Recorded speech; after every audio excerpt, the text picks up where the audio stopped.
Hello दोस्तों। तो आज हम बात करने वाले थ्योरी ऑफ राइट्स के बारे में। देखो, जो राइट्स है ना, वो आप समझ सकते हैं जैसे कि ये ना अदर के कंटेक्स्ट में भी देखे जाते हैं। ओके। एंड जैसे इंडिविजुअल, सोसाइटी, स्टेट, है ना। तो यहीं पे ना जैसे लिबरल्स हुए, सोशलिस्ट हुए, कम्युनिस्ट हुए और गांधीयंस, जिनका जो एक तरीके से फोकस है वो ड्यूटीज पे था। ओके। तो देखो, बेसिकली ना सबने अपने अपने कंटेक्स्ट में थ्योरी ऑफ राइट्स के बारे में अपने बताया। तो लिबरल का देखो मानना था राइट्स के ऊपर कि राइट्स को प्राइमेसी देनी चाहिए, ठीक है। उसके बाद सोशलिस्ट का मानना था कि सोशल को प्राइमेसी देनी चाहिए, सोसाइटी को। कम्युनिस्ट का मानना था कम्युनिटी को। और गांधीयंस का मानना था कि जो गांधी के थॉट्स ना, उनको मानना था कि ड्यूटीज होनी चाहिए। तो ड्यूटीज होगी तो फिर अपने आप राइट्स आ जाएंगे, ऐसा। अब देखो, वहीं पे ना इनके पर्सपेक्टिव को देखते हुए बात करते हैं।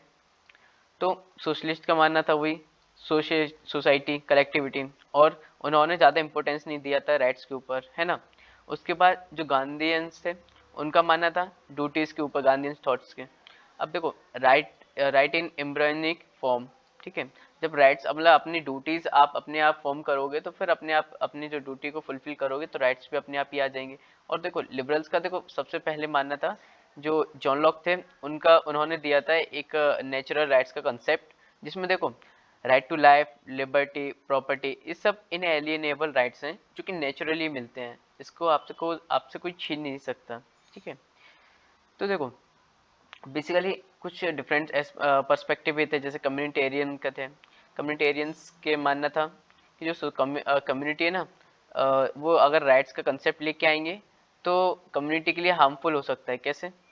क्योंकि इसको है ना, ये एक स्ट्रेच नहीं किया जा सकता beyond a time, beyond a limit, ठीक है। Don't think about the right, उन्होंने इतनी ज़्यादा राइट्स के बारे में बात नहीं करी थी, ठीक है।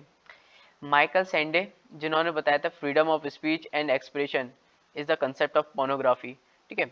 वो एक तरीके से, अगर आप इस तरीके से कंसेप्ट लाओगे freedom of speech and expression का, तो आगे चल के ना बहुत सारी चीज़ें इसमें एक कह सकते हैं रिवॉल्यूशन हो सकते हैं, ठीक है। और बहुत सारे डिबेट्स भी हो सकते हैं इस पे। आइडियलिस्ट का देखो मानना ये था कि जो हीगल है ना, उन्होंने एक तरीके से इसके बारे में ज़्यादा टॉक मतलब बात नहीं करी थी राइट्स के बारे में, ठीक है। इसके बारे में हम आगे और देखेंगे। तो देखो, कंसेप्ट ऑफ राइट में, हम राइट्स में अगर देखें तो जो concept of right establish relationships between individual of society and state, ठीक है। एंड साथ ही it is originally based on philosophy of individualism and concept of rational man. Liberalism strongly believe that in the tradition of rights, क्योंकि वो ज़्यादा ही इसमें believe करते थे। बट कम्युनिटेरिज्म है ना एंड सोशलिस्ट, ये इतना ज़्यादा बिलीव नहीं करते थे, उन्होंने इतनी ज़्यादा इंपॉर्टेंस भी नहीं थी कंसेप्ट ऑफ राइट के ऊपर। कम्युनिटेरिज्म के व्यू को देखें तो माइकल सैंडल है ना, उन्होंने देखो क्रिटिसाइज किया कंसेप्ट ऑफ राइट्स को। According to him, rights has concept and created threat of community, okay, and it puts individual against the community. if rights are stretched beyond a point or a limit, then they can have a negative consequences, मतलब एक तरीके से negative result भी निकल के आ सकते हैं, बहुत सारी चीज़ें हो सकती हैं। Freedom of speech expression can result into institution evils like pornography, okay. And फिर यहाँ पे सोशलिस्ट का भी अगर हम व्यू देखें तो देखो, उनका मानना था कि जो राइट्स का जो ट्रेडिशन है ना, is not very strong in socialism, क्योंकि इंसान जब है ना सोशल होगा ना, तो फिर अपने आप ही वो इसके राइट्स की इतनी जरूरत ही नहीं पड़ेगी, है ना। उनका ये मानना था। तो the very nature of the man social, it does not require right against the society. And Gandhi के व्यूज थे कि Gandhi believes that concept of duty is more important than the concept of right. According to him, right automatically emerge if we perform our duties, ठीक है, correctly अगर करेंगे। अब देखो, idealist का भी ये देखो वही था कि आइडियलिस्ट जो हीगल का टाइम था ना, don't see any contradiction between state and individualism के बीच में है ना, कोई कॉन्ट्राडिक्शन नहीं हुआ था, तो उसके बारे में इतना इन्होंने इतना ज़्यादा बात नहीं करा राइट्स के बारे में। वहीं अगर दूसरी जगह देखें तो देखो, व्यूज ऑफ लिबरल स्कॉलर्स, इनका तो बहुत ही मानना था, बिलीव करते थे राइट्स होना ही चाहिए। Concept of right is the central concept of liberalism. In liberalism we find existent different tradition in theory of rights, है ना। एंड जैसे लॉक, उन्होंने उनके अकॉर्डिंग देखें इनएलिएनेबल राइट्स से थी, ठीक है। एंड उसके बाद देखो, right to life, liberty, property. उसके बाद देखो मैन है ना, man is born with these natural rights. These natural rights are protection, immunity against the arbitrary action of state as well as the member of society. ठीक है, and these rights are given to protect individual. Okay, hope कि आपने John Locke वाला topic पढ़ा होगा, और नहीं पढ़ा तो आप इतना अभी समझिए, क्योंकि मेरी और भी वीडियो डली हुई है जॉन लॉक और भी जो स्कॉलर्स एंड साइड थी, जो फिलोसोफर्स हैं उनके ऊपर, तो आप उसको एक बार जाके देखिएगा, सो डेट कि आपको बहुत अच्छी तरीके से समझ में आने लगेगा। तो देखो अब हम क्रिटिसिज्म के बारे में देखते हैं, जो नेचुरल राइट्स के ऊपर किया गया था। ओके, तो बेसिकली देखो जो क्रिटिसिज्म है ना, वो किसके ऊपर किया गया था, नेचुरल राइट्स के ऊपर। और देखो जैसे जॉन लॉक ने बताया कि देखो जो थ्री अपने राइट्स है ना, इनएलिएनेबल राइट्स हैं, ठीक है, उसको देखो कोई भी नहीं छीन सकता। जो प्रोटेक्ट अगेंस्ट किसके करती है, इंडिविजुअल को करती है, ठीक है, अगेंस्ट स्टेट को।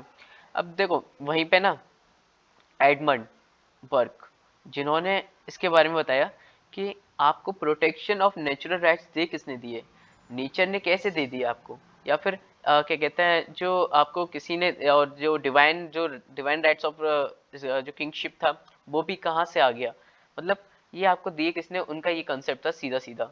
Okay, concept of natural rights is flawed, मतलब सब बेतुका है एक तरीके से, मेटाफिजिक्स एब्स्ट्रैक्शन है, मतलब एक तरीके से आप बियॉन्ड जाके आप ये सारी चीजें बता रहे हैं। ठीक है, तो Edmund Burke criticizes Locke for reducing society to nearly contract, and he gives importance to customs and traditions. Rights, according to him, are product of custom and tradition. ठीक है, एडमंड बर्क ने देखो बिलीव करते थे कि theory of divine rights और natural rights है ना, वो फ्लॉड है, क्योंकि देखो both overlook the significance of society। according to Burke, natural rights are metaphysical abstraction। ठीक है, एक नेचुरल राइट्स है ना आर नॉट रियल राइट्स, मतलब एक तरीके से रियल राइट्स नहीं है, और वो आपको पता नहीं किसने दिए हैं, हमें तो मालूम ही नहीं, but product of history rights are not universal but specific of history, geography and culture.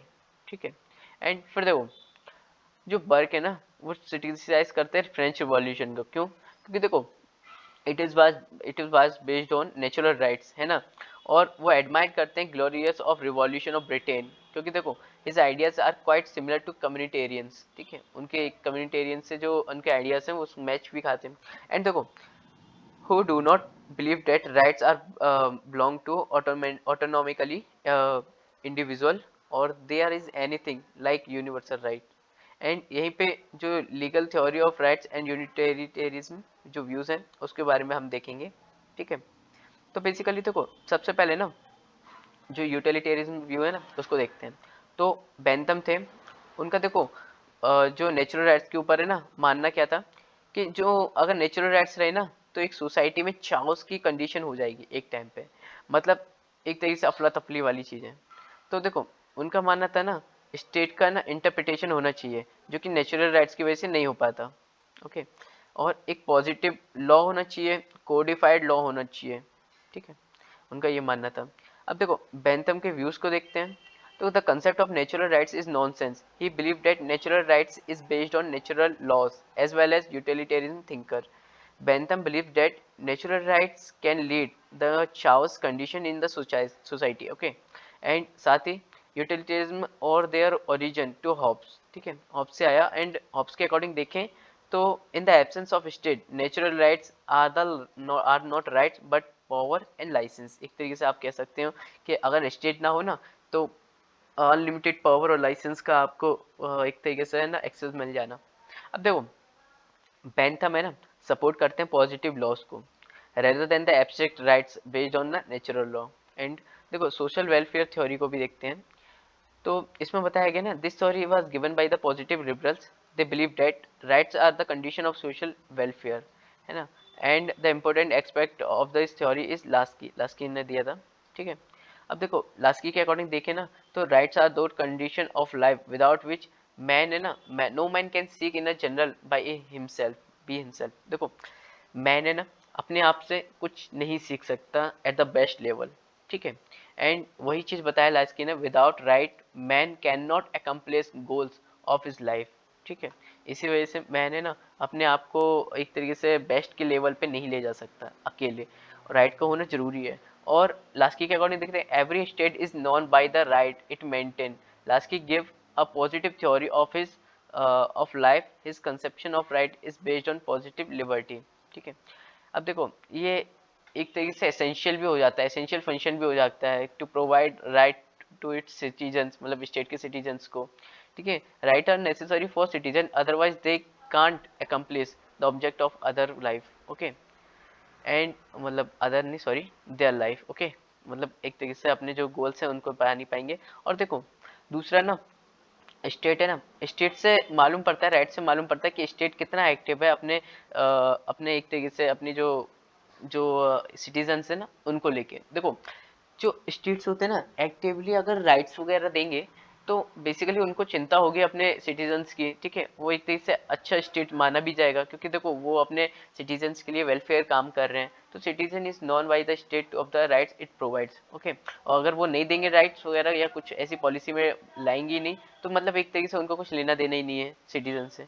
तो यही चीज़ होगी। तो it means if we look at the constitution of a different state, we see the type of rights given by the state, then we can analyze the nature of state। okay।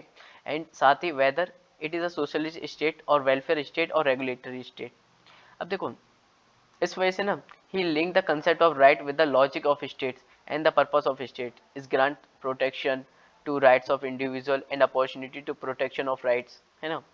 और उसके बाद है ना Laski ने एक function दिया। देखो Laski has given the function of rights according to him, position of right does not mean protection of claim empty of all duties, over right are not independently in society but inherent in society. अब देखो basically ना उनका देखो मानना ये था कि आप अपने राइट्स तो पा रहे हो, पर ऐसा कोई मतलब नहीं कि आप सिर्फ राइट्स पे आप सब कुछ चीज़ें क्लेम कर रहे हो, आपकी जो ड्यूटीज़ है उसको भी निभाना है। जैसे अब कोई पेरेंट्स हैं, उनके बच्चे हैं, तो है ना उनका जो हक है ना वो एक तरीके से प्रॉपर्टी बनता है, बट आप अपनी ड्यूटीज़ को भी तो फुलफिल कीजिए, तभी तो आपका हक बनेगा। नहीं तो आप ऐसे ही अपना जो ड्यूटीज़ है उसको निभा ही नहीं रहे हैं, आप अपनी प्रॉपर्टीज़ पे क्लेम कर रहे हैं, वो चीज़ें थोड़ी ना हो सकती है। तो वही चीज़ में बताया गया है। ओके। तो बेसिकली हमने आज थ्योरी ऑफ राइट्स को हमने आज कंप्लीट किया, एंड कल हम डेमोक्रेसी जो टॉपिक है उसको स्टार्ट करेंगे। होप आपको ये सारी चीज़ें अच्छी तरीके से समझ में आ रही होगी, है ना। मिलते हैं अपने नेक्स्ट टॉपिक के साथ नेक्स्ट वीडियो में। Thank you so much.